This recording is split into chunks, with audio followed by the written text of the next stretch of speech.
E a investigação da queda do avião que vitimou a cantora Marília Mendonça confirmou que há indícios de ruptura de um cabo da rede elétrica em uma área próxima ao local do acidente. A Força Aérea Brasileira coletou amostras do combustível do caminhão que abasteceu o avião da cantora. Quem tem mais informações sobre esse assunto é a repórter Bruna Carvalho, ao vivo do Rio de Janeiro. Oi, Bruna, bom dia para você. Oi, Nonato, bom dia para você, bom dia a todos. Pois é, segundo os peritos, então, teve essa batida, que rompeu esse cabo de uma torre de transmissão da CEMIG a cerca de 4 quilômetros, então, do local onde esse avião iria pousar. Então, isso os peritos já concluíram. Mas o que tem chamado a atenção, tanto dos peritos como de especialistas que a CNN procurou, é porque esse avião estava voando tão baixo. Então, é isso que eles tentam entender agora. São pelo menos 3 pontos a serem esclarecidos. Se houve algum tipo de falha humana, algum tipo de pane, então, nessa aeronave que transportava a cantora Marília Mendonça e outras 4 pessoas, 2 pessoas da equipe dela, e o piloto e o copiloto, e por que esse avião, então, estava voando tão baixo. Agora, eles estão num trabalho ainda de retirar alguns indícios ali do local, já ouviram algumas testemunhas também, desde a manhã de ontem, e desde a manhã de ontem eles estão trabalhando. Inicialmente, eles queriam retirar os destroços, a gente até conseguiu ver pelas imagens que era uma área escorregadia, ali em cima ali de um córrego d'água, então era até um local difícil para se trabalhar. Eles estavam tentando retirar, mas até a noite de ontem eles ainda não tinham retirado esses destroços nessa parte do avião, ali do local exatamente da queda onde esse avião caiu por volta das 3 horas da tarde da última sexta-feira.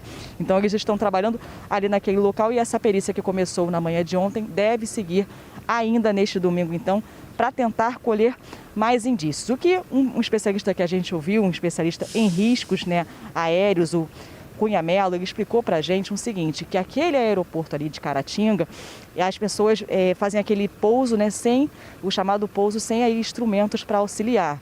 Então, no caso, aquele aeroporto só recebe realmente voos diurnos, ele só opera durante o dia, o que já tem uma diferença em relação a outros locais. E geralmente as pessoas que fazem algum serviço ali já conhecem essa dinâmica do aeroporto, já sabem como fazer um pouso por ali, então por isso ele quer entender exatamente por que ele voou tão baixo ali naquele trecho, que é algo, então, não usual. Então, é isso que tem chamado principalmente a atenção dos peritos e também de pessoas, de especialistas da área. Inclusive, a gente ouviu também o tenente-coronel aviador Osiel Silveira, do Seripa 3, e ele disse que nesse momento realmente é um momento de coletar indícios, ainda não tem uma estimativa de quando essa investigação vai ser concluída, quando vão saber se realmente houve algum tipo de pane, ou qual foi o problema, o que provocou esse acidente, para depois, então, depois dessa conclusão, que eles vão pensar em formas de tentar evitar acidentes, evitar quedas de avião semelhante a essa que aconteceu então na última sexta-feira. O trabalho agora realmente é de colher mais indícios, ouvir mais pessoas, tentar entender a dinâmica desse acidente, porque ainda tem muitos pontos a serem esclarecidos, que só essa batida já responde algumas perguntas, mas eles querem entender por que essa batida aconteceu, a velocidade também exata, como foi toda essa dinâmica dessa queda e principalmente se houve algum tipo de pane que fez então com que o piloto optasse por voar um pouco mais baixo, talvez reduzir a velocidade, tentar impedir esse acidente com toda essa gravidade. Eu volto com vocês.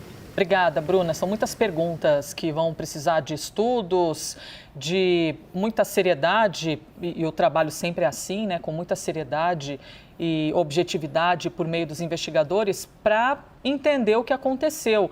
Havia o alerta de um obstáculo, que haveria um obstáculo? Se havia esse alerta, dizia respeito a cabos de energia ou a quaisquer outras coisas?